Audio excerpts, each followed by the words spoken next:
ভাবি আমার সামনে ডিভোর্স লেটারটা এগিয়ে দিয়ে বললেন, নাও এখানে সাইন করে দাও। আমি ভাবির মুখের দিকে একবার তাকালাম আর একবার পেটের উপর হাত রেখে আমার অনাগত বাচ্চার অস্তিত্ব অনুভব করলাম।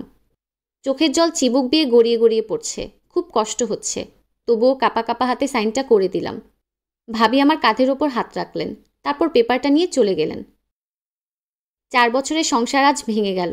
এত কিছু সহ্য করেও পড়েছিলাম শুধুমাত্র এই আশায় যে একদিন সব ঠিক হয়ে যাবে।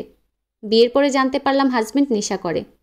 নেশার টাকার জন্য সে আমার গায়ে হাত তুলত, এমনকি শ্বশুরবাড়ি থেকেও টাকার জন্য চাপ দিত। বাবার বাড়িতে এসে বললে ওরা টাকা দিত যখন যা পারত, আর বলতো মানিয়ে নে, একটা বাচ্চা আসলে সব ঠিক হয়ে যাবে। তাদের মতো একটা ডিভোর্সি মেয়ে হয়ে সমাজের অবহেলা অপমান সহ্য করার থেকে শ্বশুরবাড়ির লোকের অবহেলা সহ্য করা ভালো। অন্তত বাইরের লোক তো আঙুল তুলতে পারবে না, আর তাছাড়া ছেলে মানুষের 2-1টা দোষ থাকতেই পারে, সেগুলো সহ্য করা উচিত মেয়েদের। পরিবারের এই রকম কথা শুনে আমিও মানিয়ে নিতে থাকলাম, কিন্তু আমার গর্ভে সন্তান আসার পরেও ও কোনো পরিবর্তন হয়নি। বরং এই অবস্থাতেও 2 দিন আগে রাশেদ আমার গায়ে হাত তোলে। আমি বাবার বাড়ি চলে আসি। আমি চলে আসার পর দিন রাশেদ আবার আমাকে নিতে আসে, কিন্তু আমার ভাবি পরিষ্কার করে জানিয়ে দেয় যে আমি আর ও বাড়িতে ফিরব না, ডিভোর্স লেটার পাঠিয়ে দেওয়া হবে এই বাড়ি থেকে। ভাবির এমন সিদ্ধান্ত শুনে আমরা সকলে অবাক হয়ে যাই। তখন ভাবি সবাইকে বুঝায়, দেখুন আপনারা হয়তো আমার উপর সবাই রাগ করেছেন, কিন্তু আমি জানি যে আমি সঠিক সিদ্ধান্তই নিচ্ছি। ডিভোর্স অবশ্যই ভালো নয়, কিন্তু যেখানে জীবন সংকটে সেখানে ডিভোর্সই উত্তম সমাধান। আমি তো এটা বুঝতে পারছি না, যে মানুষটা এই অবস্থাতেও গায়ে হাত তুলতে পারে তাকে কিভাবে ভরসা করতে পারেন আপনারা। এখানে মিলির সাথে সাথে ওর বাচ্চার জীবনও বিপদে। আমার দিকে তাকিয়ে বললেন, মিলি, নিজের প্রতি এতদিন অনেক অন্যায় অবিচার করেছ, নিজের সন্তানের প্রতি অবিচার হতে দিও না।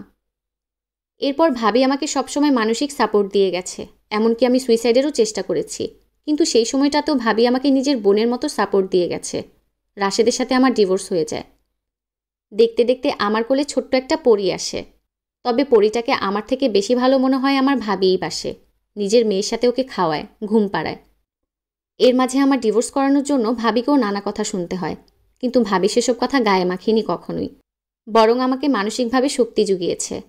আমার বাচ্চার যখন 3 মাস বয়স, তখন ভাবি আমাকে কিছু টাকা দেয়। ভাবির সহযোগিতায় ছোট করে একটা বিজনেস শুরু করি। নিজের অক্লান্ত পরিশ্রম আর চেষ্টায় আর ভাবির সহযোগিতায় ব্যবসাটা আস্তে আস্তে বড় হয়।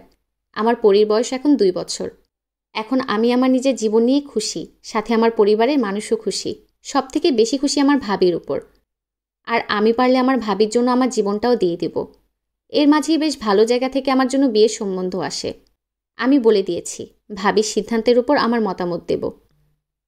আমার জীবনের সব সিদ্ধান্ত এখন ভাবির উপর। আশেপাশে এমন মানুষ থাকলে জীবন সত্যিই অনেক সুন্দর হয়। কিছু কিছু সিদ্ধান্ত মানুষকে পরিবর্তন করে দেয়, আবার অন্যের সিদ্ধান্তে নিজের লাইফটা মোড় ঘুরে দাঁড়ায়।